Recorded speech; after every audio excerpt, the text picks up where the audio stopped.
Hormuz जलडमरू मध्य दुनिया का वो समुद्री दरवाजा है जो फारस की खाड़ी को अरब सागर से जोड़ता है। ये रास्ता इतना संकरा है कि कई जगहों पर जहाजों की आवाजाही तय लेन में होती है, लेकिन इसकी अहमियत इतनी बड़ी है कि वैश्विक ऊर्जा सुरक्षा की चर्चा इसके बिना अधूरी मानी जाती है। इस इलाके को लेकर ईरान की तरफ से एक बड़ा संदेश दिया गया है। ईरानी सैन्य और रणनीतिक हलकों ने संकेत दिया है कि अगर क्षेत्र में अमेरिका की सैन्य मौजूदगी बढ़ती है या किसी तरीके की आक्रामक कार्रवाई होती है तो अमेरिकी युद्धपोत भी जवाबी कार्रवाई के दायरे में आ सकती है। ये बयान ऐसे समय में आया है कि जो मध्य पूर्व पहले से ही कई मोर्चों पर तनाव झेल रहा है। हॉर्मुज़ सिर्फ नक्शे पर बना एक समुद्री रास्ता नहीं, सऊदी अरब, इराक, कुवैत, संयुक्त अरब अमीरात और कतर जैसे बड़े तेल उत्पादक देशों का विशाल ऊर्जा निर्यात इसी मार्ग से दुनिया तक पहुंचता है। हर दिन लाखों बैरल कच्चा तेल इस रास्ते से गुजरता है और यही वजह है कि यहाँ पैदा हुए तनाव तुरंत अंतर्राष्ट्रीय बाजारों में महसूस किया जाता है। ईरान की चेतावनी का दूसरा अहम पहलू उस दूसरी समुद्री गलियारों से जुड़ा हुआ है जिसकी चर्चा हाल के दिनों से तेज हुई थी। खाड़ी क्षेत्र में लंबे समय से ये कोशिश चलती रही है कि तेल और गैस के परिवहन के लिए ऐसे वैकल्पिक मार्ग विकसित किए जाए जिससे हॉर्मुज़ पर निर्भरता कम हो सके। ईरान का मानना है कि उसके आसपास बनने वाली किसी भी नई समुद्री व्यवस्था में उसकी सुरक्षा चिंताओं को नजरअंदाज नहीं किया जा सकता। तेहरान लगातार इस संदेश देता रहा कि क्षेत्रीय संतुलन को बदलने वाली किसी भी रणनीति का वो जवाब देगा। यही कारण है कि दूसरे गलियारे की चर्चा केवल व्यापारिक परियोजना पर नहीं रह गई है। यह अब सामरिक प्रभाव, समुद्री नियंत्रण और क्षेत्रीय शक्ति संतुलन से जुड़ा विषय बन चुका है। विशेषज्ञ मानते हैं कि यदि खाड़ी में समांतर समुद्री मार्गों को लेकर प्रतिस्पर्धा बढ़ती है तो आने वाले वर्षों में इस क्षेत्र का भू राजनीतिक महत्व और बढ़ जाएगा। अमेरिका लंबे समय से फारस की खाड़ी में अपनी नौसैनिक मौजूदगी बनाए हुए है। उसका कहना है कि अंतर्राष्ट्रीय समुद्री व्यापार की सुरक्षा सुनिश्चित करना जरूरी है और किसी भी देश को वैश्विक ऊर्जा आपूर्ति को बाधित करने की अनुमति नहीं दी जा सकती। इसी वजह से जब भी ईरान की ओर से हॉर्मुज़ को लेकर तीखे बयान आते हैं, अमेरिकी रक्षा प्रतिष्ठान सतर्क हो जाता है। अमेरिकी युद्धपोत, निगरानी विमान और सहयोगी देशों की नौसेना इस पूरे क्षेत्र पर लगातार नजर रखती है।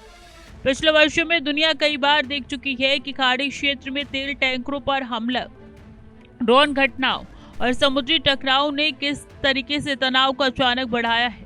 हर बार यह आशंका उभरती रही है कि कहीं कोई छोटी सैन्य घटना बड़े संघर्षों में ना बदल जाए। आज भी सबसे बड़ा सवाल यही है कि क्या ये केवल दबाव बनाने वाली रणनीतिक भाषा है या फिर आने वाले समय में समुद्री मोर्चे पर वास्तविक टकराव की जमीन तैयार हो रही है। खाड़ी क्षेत्र में पैदा होने वाले तनाव को दुनिया इसलिए गंभीरता से लेती है क्योंकि ये वैश्विक ऊर्जा बाजार की नसों से जुड़ा हुआ है। जैसे ही हॉर्मुज़ का नाम किसी संकट के साथ जुड़ता है, अंतर्राष्ट्रीय तेल व्यापारी तुरंत जोखिम का आकलन शुरू कर देती है। अगर जहाजों की सुरक्षा पर सवाल उठते हैं तो बीमा लागत बढ़ सकती है, समुद्री परिवहन महंगा हो सकता है और तेल आपूर्ति में देरी की आशंका पैदा हो सकती है। कई बार केवल आशंका भर से बाजारों में तेज उतार चढ़ाव देखने को मिलता है। भारत जैसे देश जो अपनी जरूरत का बड़ा हिस्सा विदेशों से आयात करते हैं, ऐसे घटनाक्रमों पर बहुत करीब से नजर रखती है और ऊर्जा सुरक्षा किसी भी बड़ी अर्थव्यवस्था के लिए रणनीतिक मुद्दा होती है और इसलिए पश्चिम एशिया में स्थिरता भारत सहित कई देशों के लिए महत्वपूर्ण मानी जाती है। अब सवाल उठता है, ईरान इस तरीके की सख्त भाषा का इस्तेमाल क्यों करता है?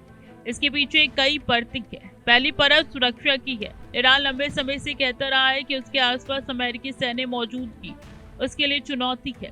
दूसरी परत शक्ति प्रदर्शन की है।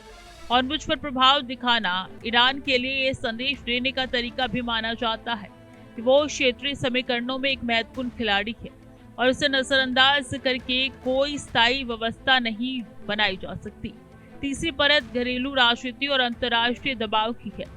प्रतिबंधों, आर्थिक चुनौतियों और क्षेत्रीय प्रतिस्पर्धा के बीच तेहरान अक्सर ऐसे बयान देता है जिनसे समर्थकों को ये संदेश जाए कि बाहरी दबाव के सामने झुकने वाला नहीं है। लेकिन ये रणनीतिक जोखिम भी पैदा करती है क्योंकि जब दोनों पक्ष अपनी अपनी ताकत दिखाई देने लगता है तो ये गलत अनुमान की संभावना बढ़ जाती है। फिलहाल सबसे महत्वपूर्ण बात यह है कि दुनिया की निगाहें हॉर्मुज़ पर टिक गई है। क्या यह बयानबाजी कुछ दिनों में ठंडी पड़ जाएगी? क्या अमेरिका और उसके सहयोगी केवल निगरानी बढ़ाएंगे क्या खाड़ी देश में पर्दे के पीछे तनाव कम करने की कोशिश करेंगे या फिर समुद्री मोर्चे पर नई सैन्य गतिविधियां देखने को मिलेंगी?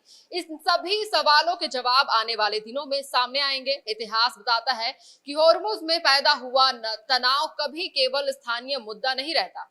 इसकी गूंज तेल बाजारों, अंतरराष्ट्रीय कूटनीति, रक्षा नीतियों और वैश्विक अर्थव्यवस्था तक पहुंचती है। इस समय स्थिति को लेकर सतर्कता सबसे बड़ा शब्द है। एक तरफ ईरान अपनी रणनीति लाल रेखाएं दिखा रहा है, दूसरी तरफ अमेरिका समुद्री सुरक्षा पर जोर दे रहा है और इनके बीच पूरी दुनिया यह देख रही है कि क्या तनाव नियंत्रण में रहता है या फिर पश्चिम एशिया एक नई समुद्री संकट की तरफ बढ़ता है। कैमरामैन जितेंद्र के साथ मैं पुष्पा चौहान, टीवी 100 नोएडा।